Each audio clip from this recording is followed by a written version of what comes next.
बताएं कि supreme court में खुसूसी अदालतों में सिविलियंस के ट्रायल के खिलाफ इंट्रा कोर्ट अपीलों पर समाअत हो रही है। 6 रुकनी बेंच इस पर समाअत कर रहा है। जस्टिस रिटायर्ड जवाद अस ख्वाजा के वकील ने 6 रुकनी बेंच पर एतराज़ कर दिया है।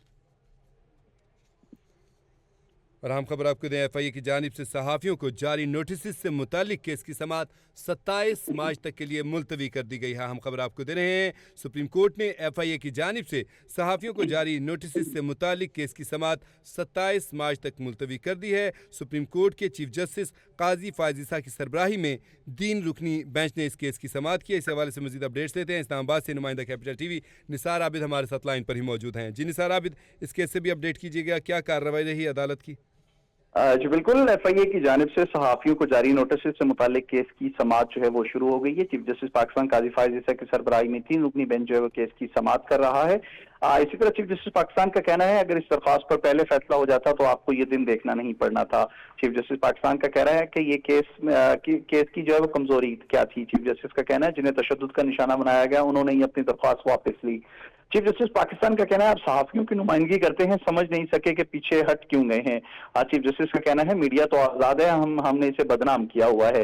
मजीद चीफ जस्टिस का रिमार्क्स देते हुए ये कहना था कि इस वक्त मामला 2 रुकनी जो है वो 5 रुकनी बेंच के सामने चलाया गया है। कहा गया है सिर्फ चीफ जस्टिस और नोटिस ले सकते हैं। चीफ जस्टिस का कहना है वो मामला एफआईए नोटिस मिलने से ज्यादा संगीन है।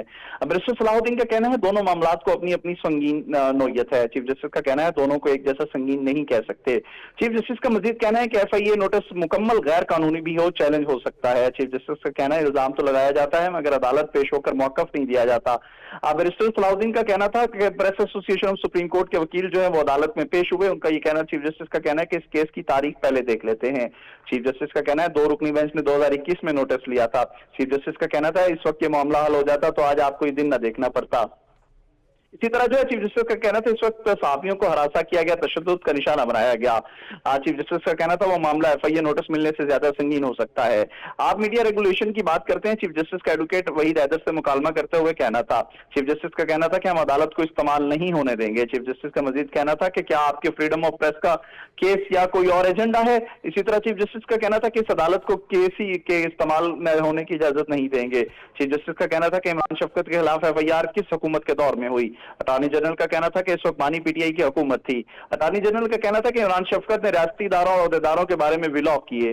चीफ जस्टिस ने कहा कि हम भी जानना चाहते हैं कि एफआईआर कैसे होती है। चीफ जस्टिस का कहना था कोई संजीदा जुर्म था या फिर तंग करने के लिए एफआईआर काटी गई। चीफ जस्टिस का कहना था कि लोग माजी को जल्द भूल जाते हैं। अटॉर्नी जनरल का कहना था कि इमरान शफकत ने कोई संजीदा जुर्म नहीं किया। चीफ जस्टिस का कहना था कि आपकी दरख्वास्त में मुख्तलिफ दरख्वास्त गुजार हैं। चीफ जस्टिस का कहना था कि आपको मुफ्त मशवरा है, पहले अपने क्लाइंट से मुलाकात कर लें। चीफ जस्टिस का मजीद कहना था कि बैरिस्टर सलाहुद्दीन आपकी दरख्वास्त क्या है। बैरिस्टर सलाहुद्दीन का कहना था कि press association of supreme court और हाई कोर्ट एसोसिएशन की दरख्वास्त है। मैं मतीउल्लाह जान और अबसार आलम की नुमाइंदगी भी कर रहा हूं। बैरिस्टर सलाहुद्दीन ने आज चीफ जस्टिस पाकिस्तान काजी फायज ईसा को ये बताया, जिस पर चीफ जस्टिस ने कहा कि क्या इमरान शफकत पर कोई ठोस केस है। अटॉर्नी जनरल ने कहा कि मेरे ख्याल में इस पर कोई ऐसा केस नहीं है। चीफ जस्टिस ने कहा कि देखें बैरिस्टर सलाहुद्दीन आप दरख्वास्त लाएं और केस ही खत्म हो गया। चीफ जस्टिस ने कहा कि रियासत पर पूछ रहा हूं कि साफियों के खिलाफ फौजदारी जुर्म बनता है या नहीं बनता। अटॉर्नी जनरल ने कहा कि मेरे ख्याल में कोई फौजदारी जुर्म नहीं बनता।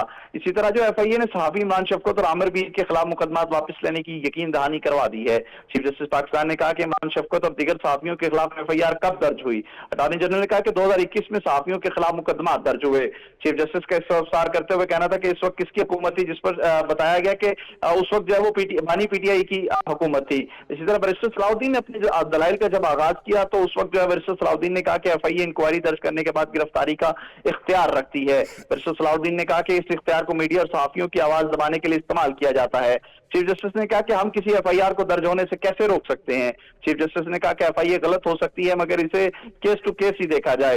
चीफ जस्टिस ने कहा कि पाकिस्तान में मीडिया और सहाफियों के साथ क्या हुआ इस पर तो किताबें लिखी जा सकती हैं। पैका की एक सेक्शन 20 जो है इसे बार बार गलत इस्तेमाल किया गया है। एफआईए ने आमिर बीर और शफकत के खिलाफ मुकदमात वापस लेने की यकीन दहानी करवाई है। सुप्रीम कोर्ट का कहना है कि जो है वो एफआईए के हुकाम के मुताबिक मुकदमात वापस लेने की दरख्वास्त दायर की जाए। इसी तरह जो केस की समाअत है वो 27 मार्च तक मुलतवी कर दी गई है। जी बहुत शुक्रिया आपका निसार आबिद, आपने हमें तफसीली अपडेट किया।